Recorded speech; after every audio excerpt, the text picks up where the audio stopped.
Welcome to Insight to Management.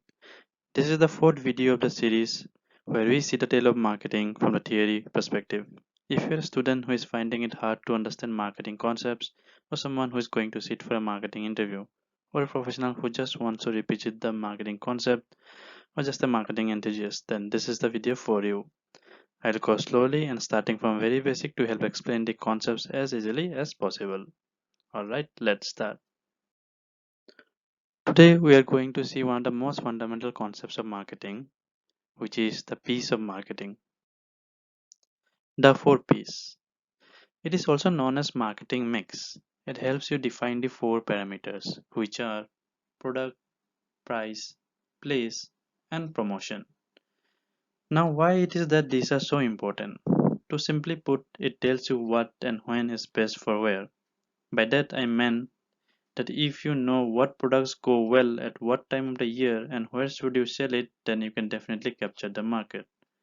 For example, electric cars won't be a good sale 20 years back because during that time people are not much conscious about the climate change and doesn't much care about burning of fossil fuels.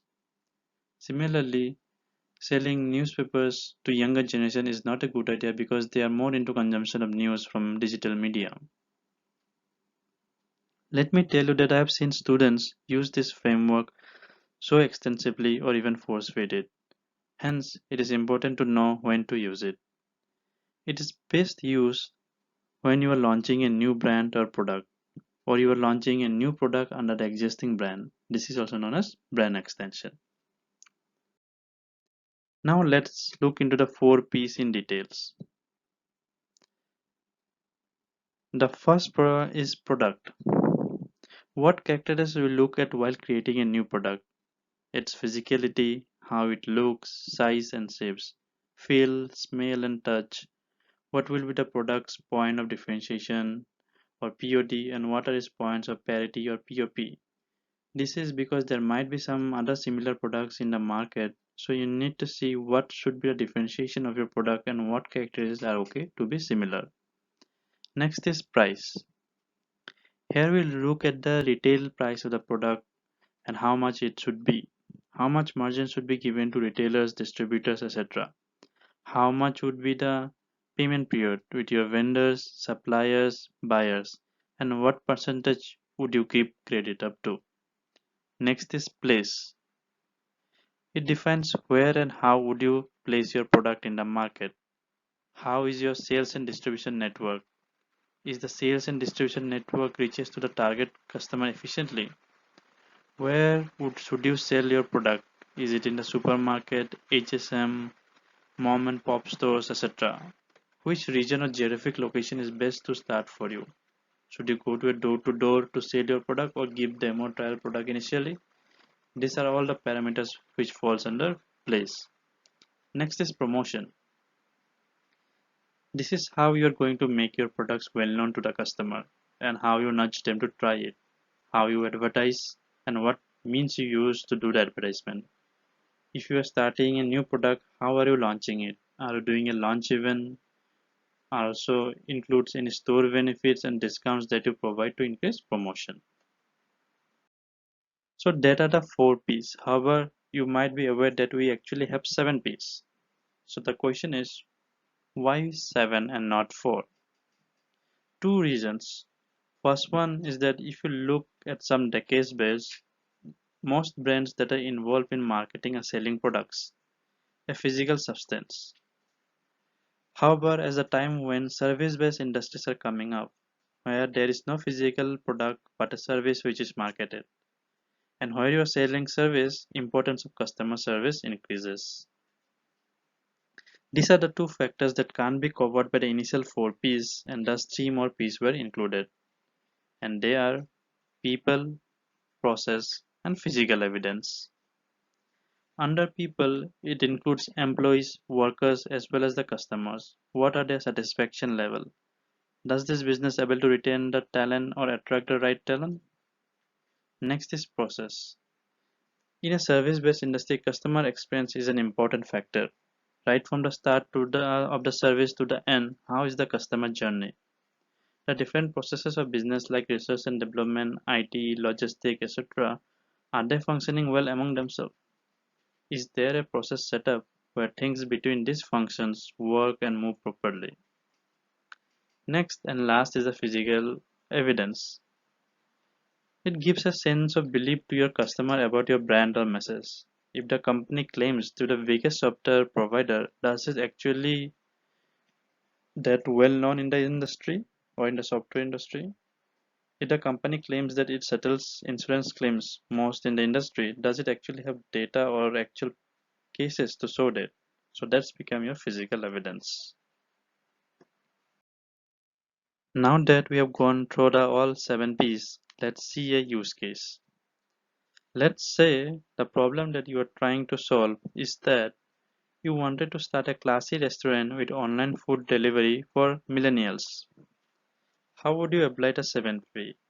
First, you might think whether you should apply 7 or 4P. If you see this being a restaurant has both product and service component, and on top of that, it delivers too. So you're definitely going to apply 7Ps. So first is the product. The product being the actual food that is being served in the restaurant or that is being delivered. So that food comes in a packaging while it gets delivered, or it comes highly decorated in a plate. So that should be an attractive. It should have a great taste and it should be pleasing to the eye. And since our target customers are the millennials, so we should have what the millennials wants. Maybe they want pizzas or healthy salads, which are some examples. Next is the price. So you have to decide how to price it. So you might see what are the competitors doing, what is your cost, how much margin should you be making, what are delivery costs, etc. You should also consider online payment as your target audience is millennials and you're delivering food, so they are might be more into digital payments rather than paying you through cash. Next is the place. Now, where should your restaurant be? So your restaurant is a classy restaurant which attract the millennials. So you have to think where the millennials would be. So they might be in city centers, they might be in malls. So that is where you should have your restaurant. Next is promotion. Since your target audience is again millennials who would be consuming a lot of social media rather than traditional television or radio.